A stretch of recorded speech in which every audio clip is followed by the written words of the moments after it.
Hello and welcome to the Cluster Puck Podcast, part of the MHRT Network here at Center Ice. I am Nick. Beside me here, as always, is Brit. How are you doing, Brit? I am good. How are you doing? Wonderful, wonderful. Well, like we said last week, the days are just ticking down until puck drop is finally here. In fact, they announced the I almost said Pee Wee schedule. that's not right. The prospect games down there Yeah. in Los Angeles, in which Colorado is among the teams that will play. But you just know that it's hockey in some capacity starts here in only about a month or so. So it's just a matter of holding on during this kind of dead time. But either way, we're happy that you guys have joined us here for this week's episode. Before we begin, don't forget everyone to like and subscribe. Follow the MHRT network so you can get notified when shows like the Cluster Puck podcast go live. You can follow them on the various social media platforms of your choosing. If you want to follow us, you can follow us specifically at the Cluster Puck podcast on Facebook and then at Cluster Puck Avs on Twitter, Instagram, and Threads. Okay, Britt. So there were a couple of interesting topics that were brought up to me over this last week that I kind of wanted to talk to you about and get your opinion on, as well as I think it's time we now begin to do a little bit of a dive into this oncoming season about kind of lessons learned from last season, things changed, that kind of stuff. Um, so the questions that were posed to me, and we'll kind of go one by one here and answer them as we go. But the first one was regarding Gabriel Landeskog. Um, so just today, even as it kind of played beautifully into my topic, just today they announced that John Tavares has his captaincy to then give it to Austin Matthews for the Toronto Maple Leafs, and that was kind of a question that goes hand in hand with what a lot of people have been saying. Kind of the more popular answers as far as Dave Landeskog is concerned is assuming he does not play another drop of hockey. And I know it's kind of a morbid thought to think of, life without Gabe Landeskog. It is, yeah. But who gets the captaincy? Like, who becomes the next captain of the Colorado Avalanche, despite, I guess, whether he plays or not? Because, if it's sooner rather than later, I guess I should say. But I'll kind of give you the floor on this, but I think we might be kind of roaming in the same direction on that. Yeah, I mean, I've thought since the moment that there was any indication that Gabe could possibly be done, it really feels like although McKinnon is largely considered the best player on the team and one of the best in the NHL, I really do feel that Kale is kind of the heartbeat of the team, one of the more level-headed people. It's been kind of an inhibitor on the discussions around him being the captain as he is so young. He is a relatively quiet person and leader in general, but I think the last few years we've kind of seen him grow and he's experienced a lot, even in his short time in the NHL. And I think that we're getting to the point now where there's really not a question as to whether he could handle it, whether he's capable, whether he's deserving. He's got a Stanley Cup, he's got a Conn Smythe under his belt. He's experienced injuries. He's experienced, great disappointment, a lot of team locker room up and down. So I think at this point it's safe to say that he is tenured even in his short career to take that spot over. It just becomes kind of it's just been a daunting question of if or when, even if there were a possibility that Gabe were coming back, should it not be till the end of the season? Is it something that we can consider now? And I think that's just something that's going to be decided by the locker room because the C is almost irrelevant, I think, to a lot of people. I think that Toronto is kind of using this as a way to shield themselves from the media circus that is going to be surrounding them as they have failed to disseminate or change or relocate any of the core four yet again. So I think this is kind of a detractor, something that they're using to I can't think of the word, to deflect, the attention onto this, because truly I don't think that other than to the fans and the media, the C on Tavares' shoulder ever meant anything less of Austin Matthews or took away from his role or took away from what he could do. And I think it's the same with Kale. I don't think it's something that they're in a rush to do. You know what I mean? I think that you've got Kale and Mac, and I like I've said before, I do think that Drouin is emerging as a leader in this locker room, particularly with Cogliano leaving, Jack Johnson leaving. I think that the leadership comes from a multitude of guys, and I just don't think that they're in enough of a hurry that they want to make that move because it would be such a declaration as to their faith in Landeskog coming back. But I do genuinely think that Makar is the next in line, and I don't think that that's any discredit to Mac or that is something that'll bother him. I don't think he has any desire to be the captain, and I don't think that that's something that's gonna piss him off, or I think that that's something he would fully support. Yeah. I'm inclined to agree with you on the Cale Makar side, because really, if you think about it, I think there really were only or are only three real candidates as far as like who would take over in the captaincy situation.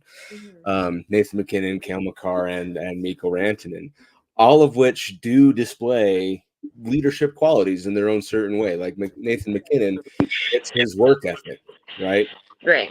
Just this outrageous no quit, always to the first one to practice, last one to leave, just 110% every single time. But it's more of like it's a work ethic instead of like an example. Exactly, right? So that one's where it's difficult because it's like you do display leadership, but it's kind of more of the work that you put in type leadership. Right. Whereas like Mikko Rantanen, he's kind of opposite, right? Rantanen, he's kind of the locker room blossom. Right. He is an emotional leader. Emotionally, exactly. And that's exactly it. To a point where it's like, he is very passionate about, the team as a family that they are, the brotherhood that they are, and stuff like that. But at the same time, the adverse side to that is he is more lax. Right. He does struggle to show that visible that on ice like determination or consistency in determination. Exactly. Right. And that's not to say that he doesn't put that in. It's just not as prevalent as somebody else like Nathan MacKinnon. And so that's where I think Cale Makar is that happy medium, right? Where he does display that type of leadership, especially, and this was something we saw a ton last season. Right. The examples that I can think of are with Alexander Georgiev when he had these just dud games, basically. Georgiev's over here slamming his stick on the net or something where he's not happy with himself. Cale Makar goes up to him and says, "Hey, that one's on us. Don't. This is not on you." Yeah, he takes the brunt of that. You see Mikko Rantanen yelling at Georgiev to pick up his effing stick and get his head out of. He's really. I was shocked when I saw that, but Cale Makar has shown time and time again to be able to handle those, especially on ice emotional aspects when it comes to referees, players. MacKinnon and Rantanen both being far more reactive and often unable to control their tempers. Exactly. Especially, and that was kind of the other thing with Mikko is he also gets in a lot of like penalty trouble, which that really is not a quality of like captain versus not captain, because there are plenty of captain Jacob Trouba that get in the penalty box. You want to have refs that respect you a little bit, and we've seen retaliatory calls and just vibes in general from refs, and guys like Mac and Mikko are guys that refs love to hate, and you're never going to get the benefit of the doubt with someone like that as your leader. Exactly. And I think that's exactly right. So with Mikko having that kind of reputation, so to speak, where he's kind of one of those marked where he throws a bigger tantrum than most, Cross-checking is a definite big one. It's kind of one of those, a leader would be, like, hey, that's on me. He'll kind of take it. He'll talk to the refs about his displeasure with the call or whatever, but he won't make a Right, and scene the of it. ability to do it with an even keel and have a conversation with Exactly. the ref even when you're being wronged, and that Exactly. seems far more in Kale's wheelhouse. Not that Kale, we've definitely had an off year from Kale last year. I think we're all in agreement that something wasn't quite right, and I really feel like we've got a big fat year coming out of Kale next year, and it's not like he is meek. He's still out there, he's not as rough and Oh, tumble he'll as body you. Landeskog, but Oh yeah. when Kale decides to throw a check, I mean, you remember that he's not a little guy. He is a big boy with just the He's face a of a big boy. baby. So it's not like you're sacrificing someone tough and intimidating in Kale, because I think the league knows that he's got one of the most elite reverse checks league wide, really. And he's gonna come back healthy next year. They've had a nice long off season, so they should be ready to go. Yep, exactly. So in agreement with your response, I think it does go to Cale Makar simply because he is kind of the best of those both worlds between Mikko and Nate. All of which, again, if they did give them that captaincy, I totally understand. I get it. Like I give him my full support no matter what. Yeah. But to me, Cale Makar is that display of class as well as aggressiveness, as well as like the on ice and off ice leadership quality. Yeah. Right. And he's a baby face, right? So he'd be captain for a good long while. And that's just it. Is there Kale's going nowhere, which frankly I anticipate the same. It sounds as though Mikko Rantanen contract is closing in, and as much as some people may like to use him as a scapegoat and pray that we'll trade him, he's got this kind of Evgeny Malkin, like Kuznetsov, the right hand man that everybody loves to hate. But the thing is Mikko Rantanen, he's going to be with the Avs for a long time. He likes being with the Avs, and he's truly unreplaceable. And he's one of those guys that you don't realize how much you've absolutely obliterated your team until you get rid of him. Calgary is going to possibly be reeling in this for the rest of the rest of the decade after they got, incredible wingers, which I truly believe that he's a top 5 winger in the league. He's going to be with us for a long time, so it's not like we're going to be losing his leadership aspect. But Kale, Mikko, and McKinnon, it's their team, but I do think that Makar is the superior choice as far as the visible C on their shoulder designated to have that discourse and media availability. I think that his media like press conferences are a lot more fulfilling than a lot of what we get out of. He does show more like emotion, insight, and insight, exactly, compared to other people who give just your carte blanche vanilla hockey player answers. So no, definitely, I agree. But yeah, I mean, that's even been something that even people within the network have even been asking me, because there are a lot of people that say Gabe is done, but first of all, really I don't think he's done. Let's both put that on the record. We don't think he's done.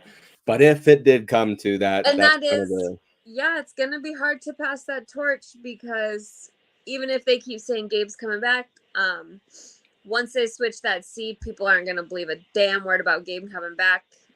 Yep. And I can't say that I myself, because we've had so little information that we would have to use that as, Because my question would be, like, as far as they hadn't given it to him, he hasn't played in a couple years. People are like, well, just hand it over. Well, the thing is, like, there's now the high possibility that he comes back. Like, there was the possibility the season before and even the season before that. And if he's a fourth liner, there's nothing wrong with having a captain on the fourth line. In fact, I think there's a lot of value that comes from having a captain that has a little humility. And exactly. Gabe Landeskog, it's hard to swallow ever not having him as a captain if there's any chance he will come back, because he truly is one of the best captain material type people that you could ever draw up. So he's Captain Sweden, basically. And so that's kind of our answer. It's kind of the resounding Cale Makar, but again, there are 3 that if it was awarded, wouldn't be surprised. But no, it's a good question that I received. So thank you to the few people throughout the last couple of weeks that I've asked that question. Okay, the next one that I received was earlier this week, and it was a cousin of mine who touched on the fact that long time ago, when this podcast first began, he noticed that we didn't really talk much after we had won the cup, just after we had won the cup, of the team, the 2022 team versus the 2001 team, and which one was better, as far as going on and winning the cup and stuff like that. So the question, Britt, that we pose now, is which team is better, or was better, I should say, 2001 or 2022? I'll let you think about it while I give my answer.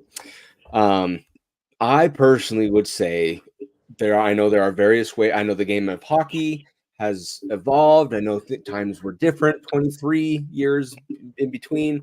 Stuff changed. I understand that. However, I would say that the 2022 team was probably the best Avalanche team that we had ever seen. Yeah. The reason that I say that is, A, they did shatter that points record that the 2001 team did set, but they also went through that entire playoffs losing a grand total of 4 games. That's it. And keep in mind, the Stanley Cup, the NHL playoffs are one of the hardest things to play through in the entire sports world, and I will die on that hill. So for the Avalanche to go through that and only lose 4 total games is nothing short of spectacular, right?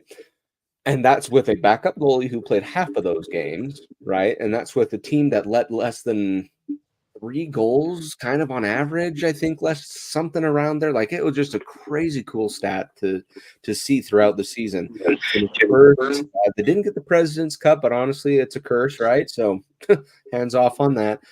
But I think just the way that they carried themselves, the depth that they had, the playmaking ability, the defense that made a mediocre, I'm sorry, Darcy Kemper, now mediocre goalie look like elite tier, right? So to me, at least as far as just my basic answer goes, I will say the 2022 team was the best team the Avalanche have ever had.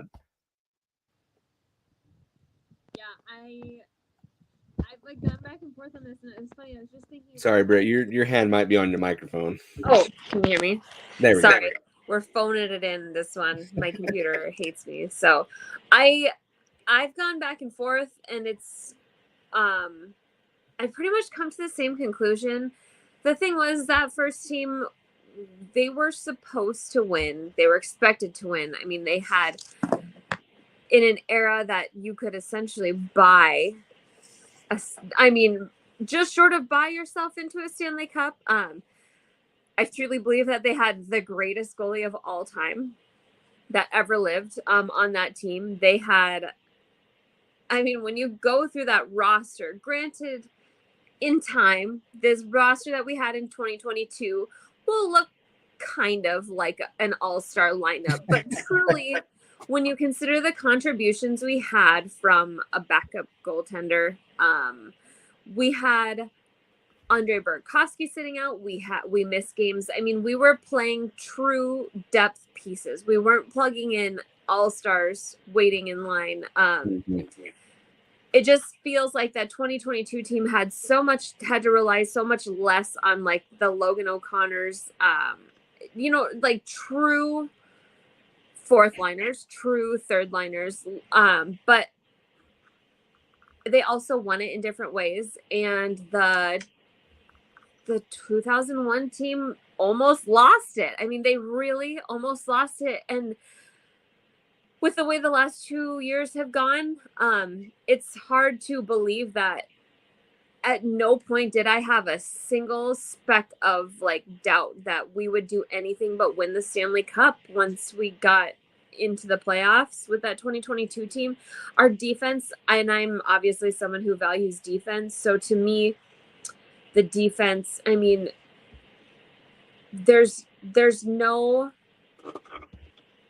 way to even like bring back and rein in that feeling of confidence that I had in our defense in those playoffs, especially now with the struggles that we've had on defense.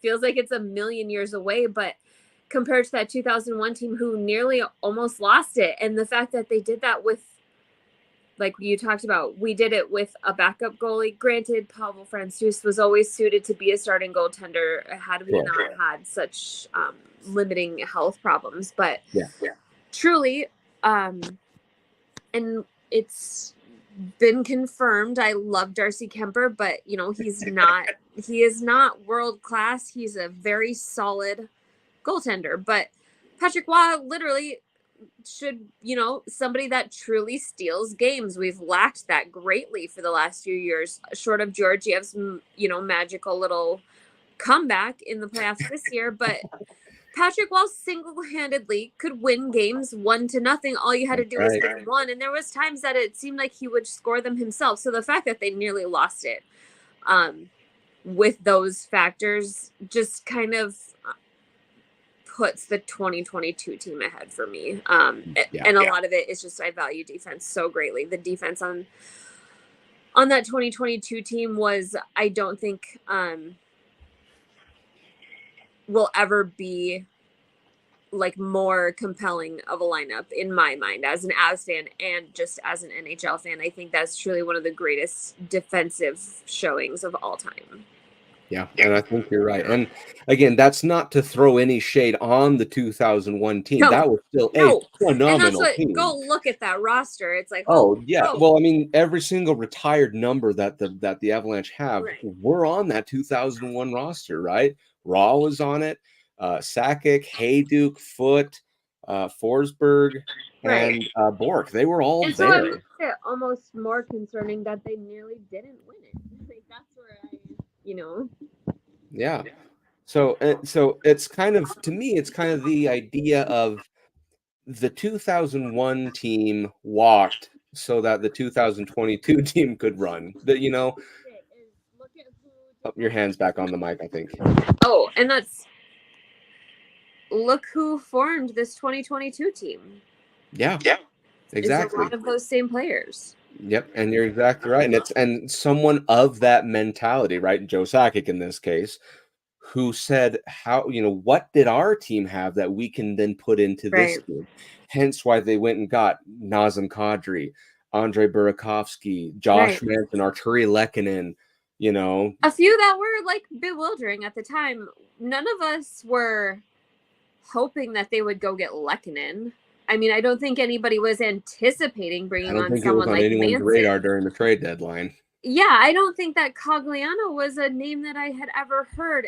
And that seems to be the general practice as we're seeking out such niche roles that very clearly Joe Sakic has picked out and sought out very specific types of people and players and successfully.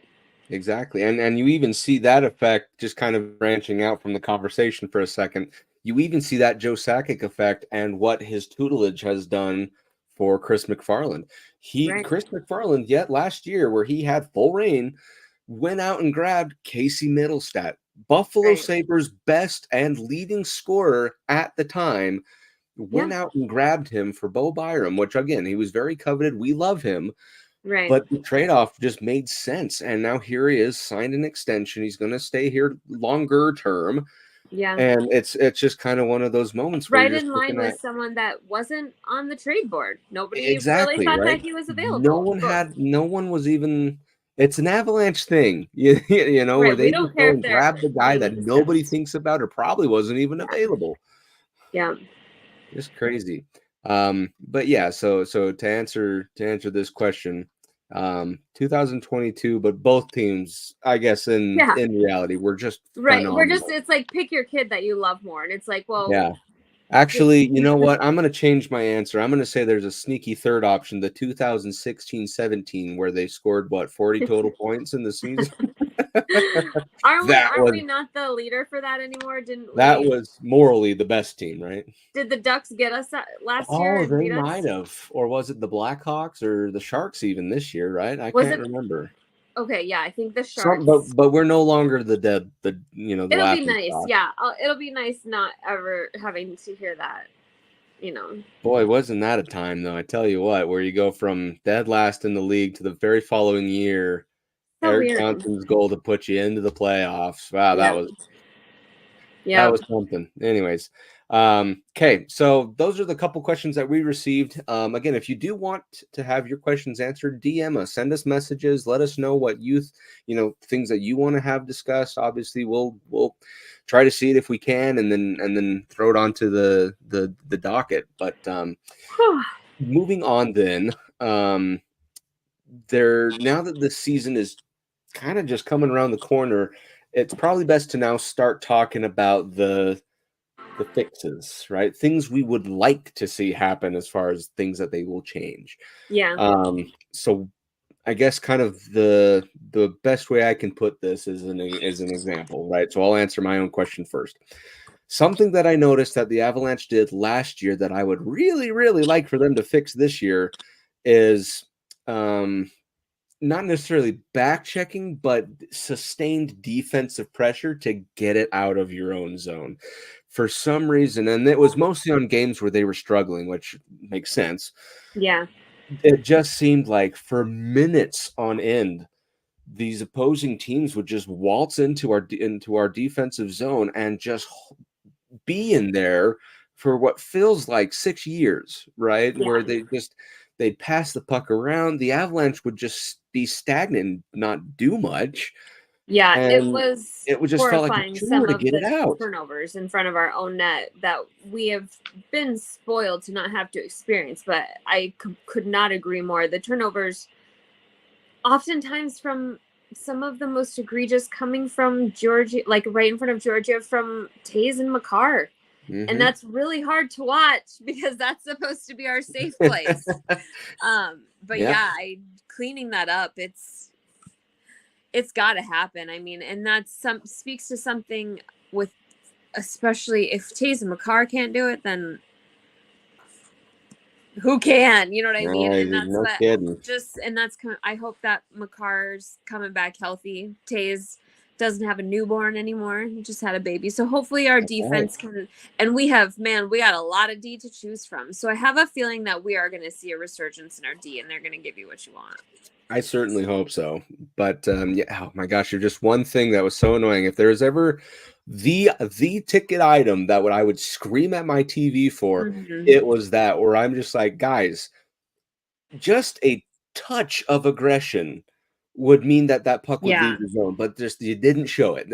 Oh yeah, if you were at my house, you'd see me screeching at the TV. Can lead into my first thing that I'd like to see cleaned up, because I think that they directly correlate, is I'd really like to see more moderate ice times for Cale McKinnon. I really feel as though like reduced, you mean? Yes, if we tone down their ice time, we will see less like acts of exasperation, like where we're losing battles. I think that we'll get more better shifts, more out of them in the time that they're on the ice if we lessen their ice time. I feel as though they're having to conserve energy from the start and then short of energy at the end. So we're really not getting to see their peaks. I mean, other than McKinnon's a freak of nature, but I do think that Cale on defense, you really do have to think more about, that energy conservation throughout the game. So I really think that led to a lot of our defensive, shortfalls, especially with Taze isn't a baby. I mean, he is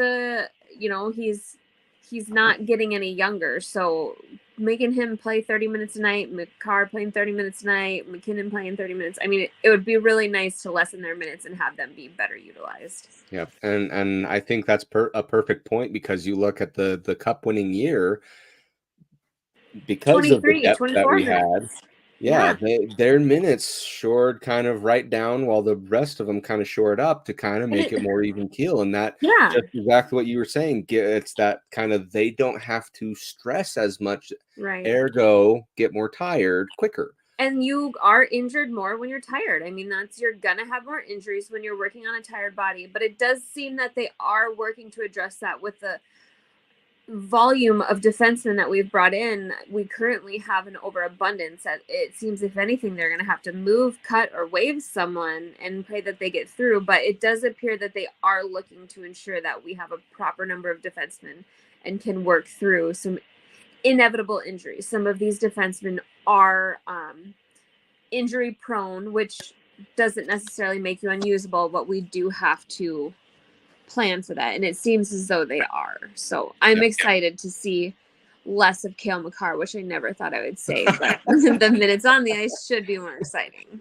You know, it's funny because you mentioned a few minutes ago that like we saw Makar on an off season, and his off season is still 2 points out of first place in defensive points for the league, which is like, isn't that crazy? Norris finalist, it's pathetic, and I feel like a freaking idiot. But you know, like that talk you get, and it's like, I've given this talk to some of my kids that I coach, is I wouldn't be upset if I didn't know that you were capable of more. I just want the best out of you. And it's like, that's what it is. And I want the world to see, you know, our guy and his shining, because people already are, you know, acting like he's some fraud or we're frauds. And it's like, you don't know him like we do. Like, it's been a rough year. I mean, Norris Trophy winner and Conn Smythe winner and Stanley Cup champion in the same year. Yeah, I just assume that no matter who you cheer for, there are people that you have to respect. You have to respect McKinnon.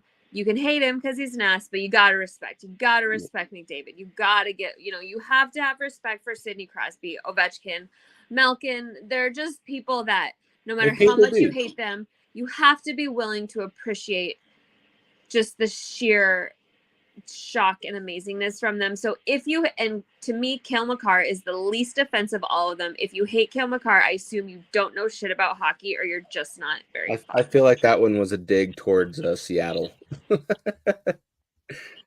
For Seattle, well, does Seattle have anyone? Well, I'm saying Seattle doesn't like Cale Makar right now. Oh yeah, screw probably won't for the foreseeable future. They can eat it, which that's fine, because I'll hate what's his face in Vegas forever. I don't think he's even there anywhere. Where is Colasar, whatever his name is? I think Keegan Colasar. I think he's still in Vegas. Is he still in Vegas? All right. Well, I can still hate him as passionately, but that's fine. Seattle can hate forever, but there you go. Their opinion doesn't matter. For being honest. Very good. Another point that I wanted to make as far as things that the Avalanche need to do better. I do have a couple more in the chamber here. It's play until you hear the whistle, not because you want a whistle. What I mean by that is Nathan McKinnon complaining to the referees when the play is still going. You know, the ref does not care. He made up his mind and he can't change. Talk to him when there's a dead puck. Like, I don't care. Too many times, and Nathan McKinnon, unfortunately, was kind of the big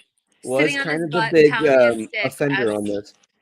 Too many times where it's like he could have still followed and chased the play, instead decides to take those 2 seconds, and that's all it takes, folks, is like 2 seconds. Yeah. To scream at the referee about how terrible of a call that was or missed.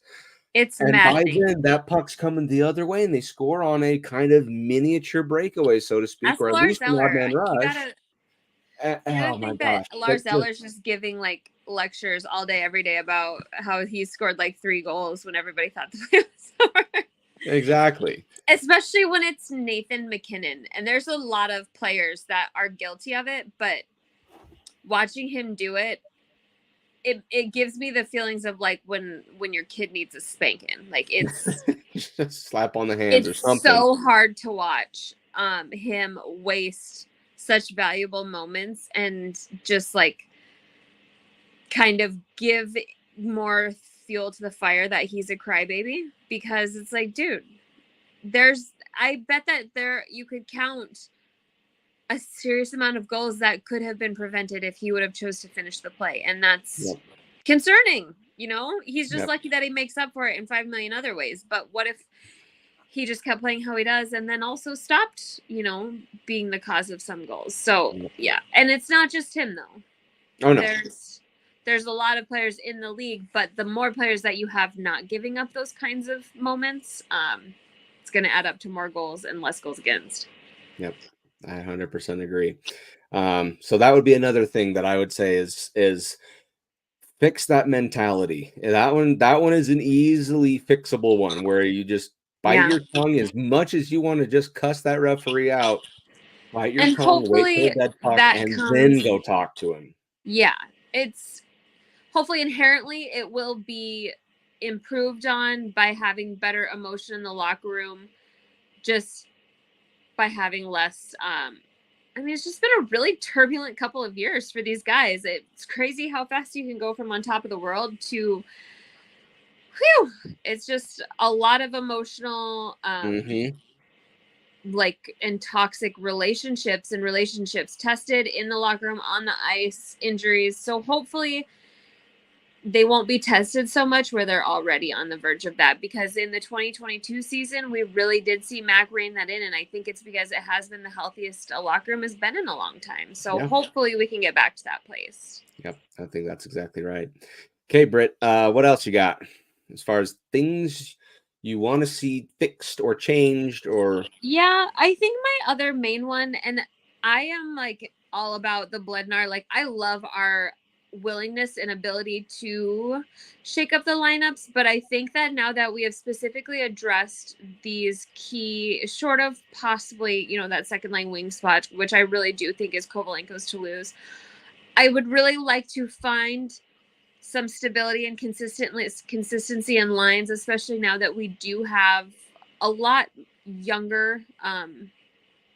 Seems like we just have a younger crew up on the forward core. Our middle six is, it's some dudes who we didn't have the same lineup of guys without the playoff experience. We've lost a lot of veteran playoff experience and just NHL experience.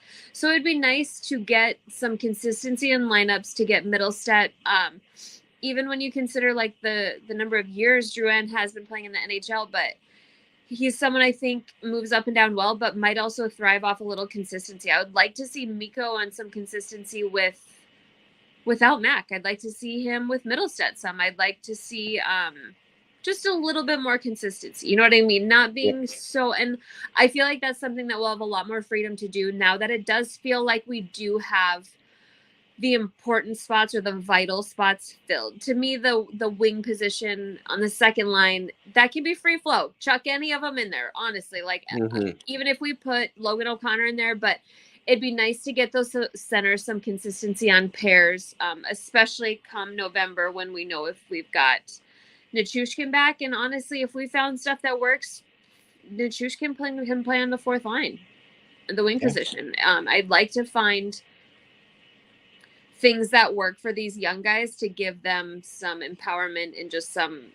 more security going into the end of the season, so that we can coast a little bit more instead of still trying to find an identity from line to line, if that makes sense. It does. And I think kind of to piggyback off of your thing, the line changes this last season and even the season before, they felt more reactive compared to proactive. It's like, oh, something happened, we need to switch the lines up, versus, hey, I'm curious, is our team better when we do this? It felt like when we did do it pre-act, like you said beforehand, we had good results. I mean, we had a couple times that we moved Duran when it wasn't absolutely necessary, and we were like, well, damn. And it wasn't because they were desperately relying on him to fix something.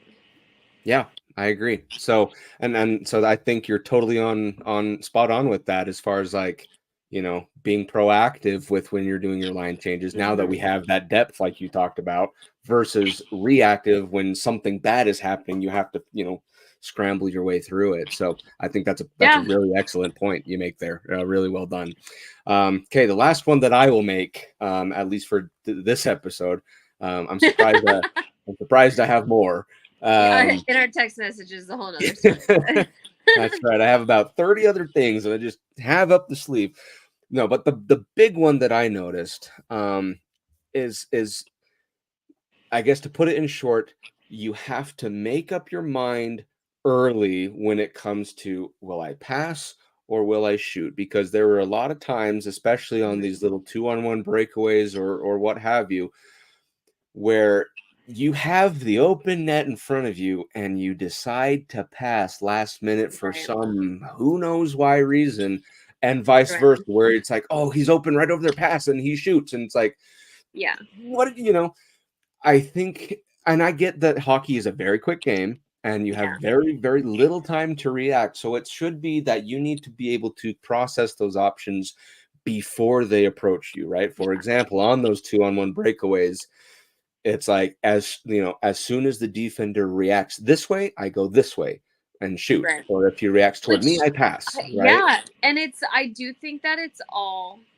intertwined in that I think that if they balance out those lines, I think that the confidence in their lines and their meshing together and having more time to spend time together, especially like with what you're saying, when we have players like Middleset, who's maybe a little less trigger happy, and you've got Mikko at like a career 15% shooting average, finding those guys that work well together. But also we saw towards the end of the year, guys like Drouin, at the beginning of the year, he was making that pass. At the end of the year, there was a couple of times where he had McKinnon wide open, and he said, no, like, I got this. I think often of that overtime where Drouin took things against Pittsburgh in his own hands. Exactly. And that's empowerment. I think that's confidence and empowerment, and having the right people lined up where that's where I really, really feel like big things could come of having Middleset and Rantanen together. We don't want to have too many playmakers together, but we also don't want to have too many shooters together. But we also want those playmakers to feel empowered to just go in and show us what they can do occasionally. And I feel like Middleset and Drouin are going to be two guys that we could see some really awesome things come from as they gain that power. And the same with Ross Colton. Ross Colton is, he's kind of that, I don't know what the term is. Like, he's a wild card. And so him being back with his boys, like, I know it feels so juvenile, and it's just like really dreamy and fun with the Roaring 20s line. But like that line is truly just a terror of a line to think about for other teams, and unpredictable. You got one dude who scores all his goals shorthanded, and two of them are two of the fastest skaters literally in the entire league. And then Ross Colton has just got such like nice skin and such a sweet smile. He's like his own distraction. Yeah, it's just like there's such a wild card that it's so hard not to be excited about thinking about them together. And then when you consider what we might get out of Kovalenko and it is a very good time to be excited, and our defense is as stable as it has ever been. Going into this year, the defense is so exciting, but I think that we're going to see confidence in a way that we weren't able to get there last year, and that's going to lead to making more confident decisions and not shoveling or abandoning off the puck because you're scared to look stupid and you feel like you have to get it to Mac, and Mac's like, what the hell, bro? Like, why would you pass that to me? You know what I mean? Making the better decision because you feel confident in your ability and your, them trusting you to do so, that you're not going to look stupid or, be torn apart for it. It's the confidence of unblemished, perfectly crystal clear. Yeah. And it's seriously that Drouin goal is literally exactly what it comes back to, because I felt like it was such a moment where it's like Drouin has arrived. Like, he is on this team. He is part of this team. Like, all of the bullshit is in the past. Like, he's not the guy that struggles with mental health, blah, blah, blah. Like, he is here to play hockey, and he's here. And it feels like there's a lot of guys that we have like a moment like that could really, we saw him just shed, all the trauma, all the past, everything. And there's so many guys that need that. We've got Shillington. Like, when are we going to get that moment with him? It makes me literally like giddy and a little bit teary-eyed to think that he's going to get that moment too. Like, that's why I love these little redemption stories, is because like, we have the chance as a team to give this guy back what he's worked for his whole life, put him in the mental place, and watching that in Drouin and then getting to do it again with Shillington, I can't and wait. Brandstrom too, to an extent.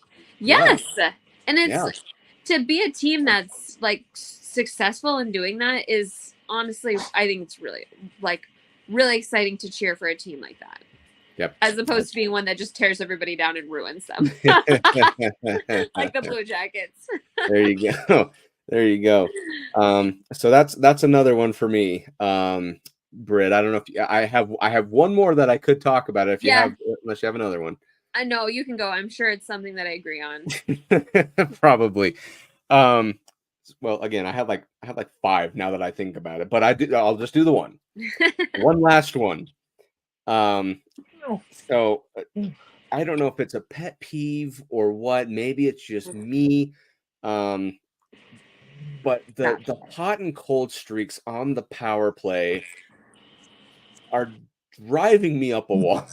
Yeah, I mean, it's just annoying. Special teams for both, I think, consistency. Like, I mean, do you just pray that it comes back to consistency in lineups in general? Because maybe, but the one thing for me, and again, people who have watched this podcast for all these years have heard me say this probably week in and week out by now. If you have an opportunity on the power play, if you have a window, shoot the freaking puck. I know it's probably not, always, right? But just there are so many times where they just decide to look for that crystal clear pass. It's like, if it gets to him and he has a chance, just freaking shoot it, Yeah, it felt. There were times that were maddening. It's like, I don't even care if you have to shoot it right up that guy's ass. Like, just get it on the net. You have an opportunity. Right through someone's body, please. Yeah. Sometimes we've really struggled with not just taking the sloppy route. And it's like, you do not have, and granted, Mikko and McKinnon possibly have two, particularly Mikko, like 2 of the most beautiful snipe shots. I truly think that Mikko's snipe is one of the most elite in the NHL. There's nobody that I've ever watched that can regularly score on a goaltender in a shootout with just a wrist shot. Yep. I mean, short of Austin Matthews and then like the upcoming Bedard, but you got to be able to drop the snipe once in a while and just shoot it into some feet, and hopefully we can have Gabe Landeskog back cleaning those up, because that's his job, is just cleaning shit up. But we gotta stop. We were so hard on our grip with the sticks. Just it was painful to watch. And I love sloppy garbage goals, but man, even just a little bit more of that would be phenomenal. Even to just like break the dam. Exactly, right. And that was the thing. And I get it. Like, everyone wants that perfect opportunity, right? He says, guess what time it is? I heard you talking about hockey. Is that not cute? Eat after the podcast. Doesn't matter what time we're doing it. When I'm almost done, they're like, no, they know, man. They got that clock ready to go. Oh, ridiculous. But I get that the perfect opportunity is what people want to see, right? Because it presents itself with the highest chance of scoring. I understand that. But a lot of the times that does not come around, because the other teams they either tighten themselves up really great so that there are no slots to be able to fire from, or they're just so aggressive you can't get set for that. Exactly. That's the goal of their penalty kill. Exactly. Is to keep them on the perimeter. You can pass it to each other all day long. I still am not particularly fond of our penalty kill with that diamond shape. I don't understand why we would continue to play the same way, where we seem so vulnerable to the backdoor. Maybe, and I'll just make that my complaint, is mine is the penalty kill. So basically we're just a couple of whiny brats who don't like the penalty kill or the power play, but it felt like we really struggled to make adjustments in our special teams, like in both of them, really. And so maybe with a new setup of dudes, hopefully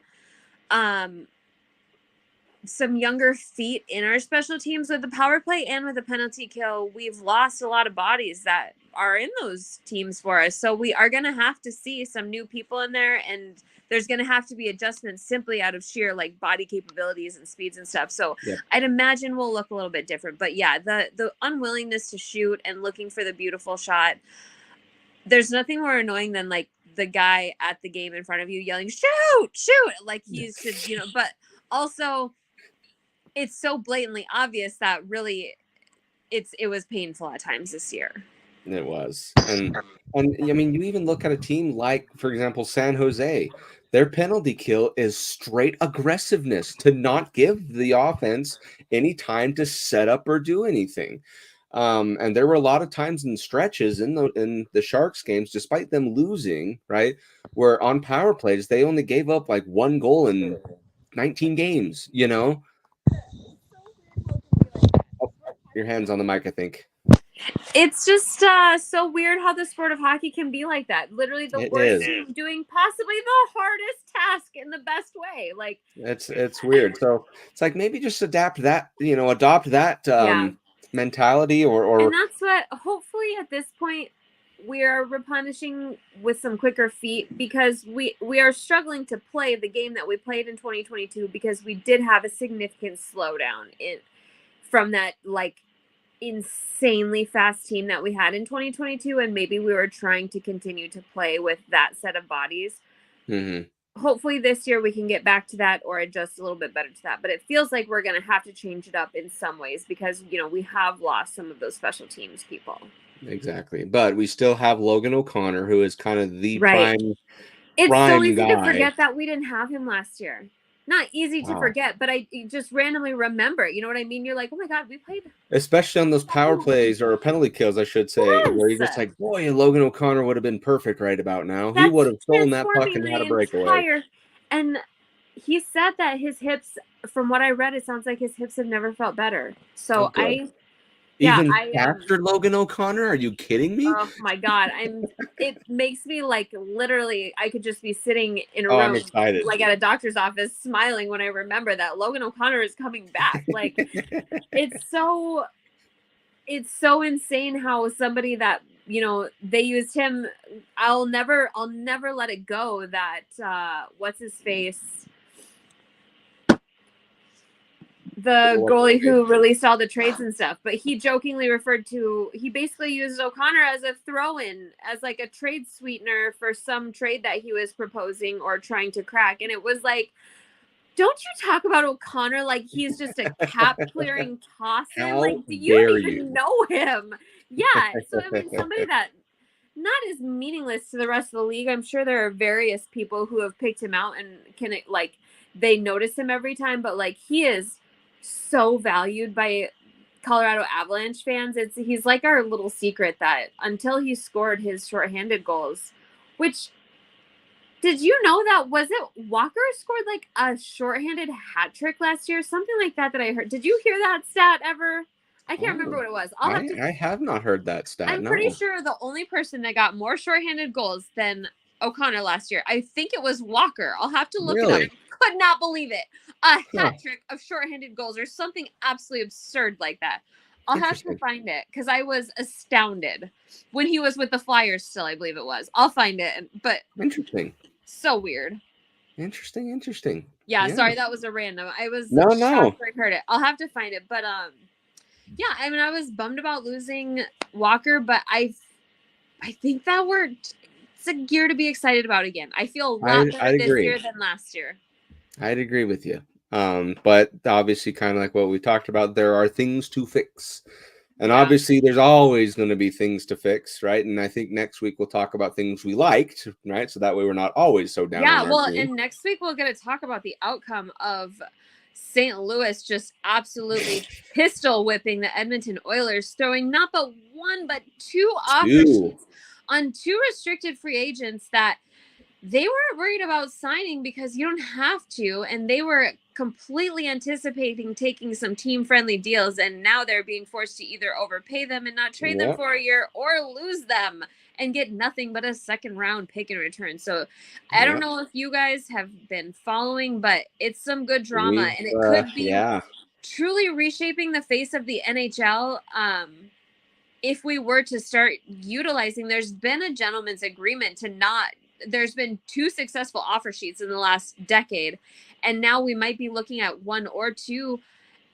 If it were to become a mainstay, it's kind of terrifying because it's going to begin a movement of restricted free agents, and that's generally a population that has gone kind of under unnoticed. discussed, Yep. in their re-signing for extensions because you don't have to worry about it because they don't have any rights. But now, if you have to worry about the offer sheet, think about Jeremy Swayman could be gone and out the door. I mean, it's wild to think that if you got this movement going in the restricted free agents, it's crazy to think who you might see get more breakout time. That has always been one thing that I have found not frustrating, but just kind of odd, where it's just like, I've seen all these RFAs, but they always stick with the same team, you know. Well, yeah, but and they because you don't see a lot just like of what them you get said. bottled in and ruins their career, or at least stunts their career. Yep, because they have a coach that doesn't like them, but they're not willing to let them go. Exactly, and so that's why I think like these offer sheets, I personally would be like, throw it in, man. If you're there and they don't want to offer it, he's yours. Well, and are people gonna blame these two guys for signing them? It sounded like Oilers were holding out on paying him like 1.8-ish million, and here come the Blues offering him like over like almost 4. How could you blame him for not signing? But it's just a whole new set of drama. They're incredibly confusing. I didn't know today until I do hope it starts an entire movement over the next 10 years. It's hard. RFAs are no longer this keepsake game, you know. I know. I hope so. You're gonna have to be a lot louder and prouder about who you value and putting your money where your mouth is on your RFAs because they're not stuck with you. Yep, and I 100% agree. As far as RFAs, do you drop them? Do you really keep them? Are you actually that interested in them? And then the judgment that they might get for having signed the offer sheet if Edmonton decides to match it. How can you blame them for signing? I mean, it's not like they're some integral part of. I believe both of them were in the AHL at one point last year, so of course they're going to sign for $4 million. I don't know. It's interesting, but the best thing about all of this is St. Louis either comes away with a little bit less cap space because they're overpaying 2 dudes, and it's going to help the Avs in the long run because it's really going to kind of harm both of them, especially Edmonton. If they have to overpay, it is going to wreck all of the financial plans that they had. So I like it. I think it's fun. It's just a new wrench in the system that not many people know the way around. So I guess we'll leave it to Vegas to figure out how to get around the RFA deal. But but with that jab out of the way, we'll go ahead and wrap up there. But thank you, everybody. Well, I guess, Britt, is there anything else you have to add? No, I don't think so. I think that's I feel like all the complaints we have this year are just really tame. It's nice not asking for, ticky-tacky stuff where it's just, if you clean that up, you're playing a great clean game. Oh, and then my last one is goalie consistency, but we can just chuck that out there. That. Yeah, we can talk about that for sure. But yeah, it's nice to be complaining about mundane things as opposed to team structure, overarching problems with management, and yeah. I agree. Well, thank you, everybody, for joining us on this episode of the Cluster Puck Podcast. Unfortunately, this is a recording, so we're not going to be able to get people to join live and get to their comments. We enjoy your comments. We still encourage your comments, but just unfortunately with some scheduling and stuff, this one had to be recorded a little earlier than released.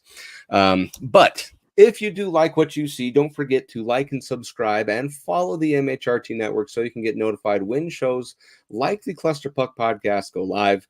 You can follow them on the various social media platforms of your choosing. If you do want to follow us, you can follow us specifically at the Cluster Puck Podcast on Facebook and at Cluster Puck Avs, AVS, on Twitter, Instagram, and Threads. With that being said, the dead time in hockey is week by week coming to an end. They're slowly waking back up. You're just right there, just right there. So you just got to hold on for a few more weeks, and then next thing you know, we got our season opener. Which, oh goodness, I just forgot who our season opener is against.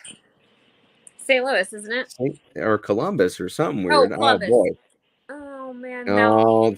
I think it's Columbus because I feel like I remember I was like, oh yeah. It was some weird. No, because they posted that St. Louis Blues. The items in the mirror are closer than they appear. Was that the Blues? Hang on. This is gonna bug me. Yeah, Hang on, I'll get it here in about 20 seconds. Just a second. Which it'll be peculiar. It'll be very interesting. You'd think we'd know this. You would think we would Well, have now known we've this. discussed it too much to where. Oh. Hang on. Regular season at Vegas is the season opener, and versus Columbus is the home opener. So we were half right. Okay, so then what was that thing that the Avs page? Okay, I have to bring this up really quick. I know that I'm extending this. Have you been following the Avs going completely unhinged, like messaging the against other every team? What are they doing? I think they're just passing the time. They're bored. So funny. Once And a then day, the they just Dallas pick the one. next team in line. Dallas was pissed. Wow, Oh, that interaction was amazing. Been following. Everybody needs to go just like scroll through every day. The Avs have been sending completely harmless questions, totally harmless. Yeah, not even actual disses. Just like, oh my god, I can't even. How's it going? You know. Yeah, how's the coffee in Boston? Or just totally. Yep. So weird. And then Dallas was like the smallest little dig. We'll have to figure out what it was. And Dallas went unhinged, and it was so hysterical. And then Avs clapped back, and it was over just like that. And everybody's been like reading all of these little like totally harmless tweets, trying to like dig some big like conspiracy diss out of them, and it's like, no, they're just trolling, but like harmlessly, very, very harmlessly trolling, and people are losing it. Yeah. So the Dallas Stars showed a GIF of the Matt Duchene celebration, wasn't it? Whoever scored the overtime goal that sent the Avalanche out of the playoffs. Yep. They showed the replay of that, and they're like, "Oh, it's so beautiful," and this and like archery, something Olympics themed, right? And then the Avalanche clapped right back and said, it's been about 7 Summer Olympics since the Stars won something. And it was over just like that. It was so like wild. Whoa, that just went from 0 to 100 in 2 clicks. Because it seemed like there was just some softy running it who was like trying to just be like sweet and cutesy, and then he's like, bam, I gotta retaliate. Like, don't talk back to me. I'm being nice to you. It was so crazy. I don't know if they've made it through all the teams. I totally forgot if we had addressed that, but holy Hannah, did the Dallas one go great. But then they posted a picture of a car, and I could have swore it was the Blues, and maybe I just got Blue Jackets it's like stuck in my brain, but it's like items in mirror are closer than they appear. And I think that they meant for like the home opener, but like people were reading into it super hard, trying to figure out what they were trolling and how they were being jerks. And it's like, I think they're just talking about the home opener, you freakazoids. Like, oh my god. Yep, totally get it. Oh, that was fun. Yeah. So anyway, have a great weekend, everyone. We will see you next week. Hockey's coming. You just got to hold on a little bit longer. And as always, go Avs, go.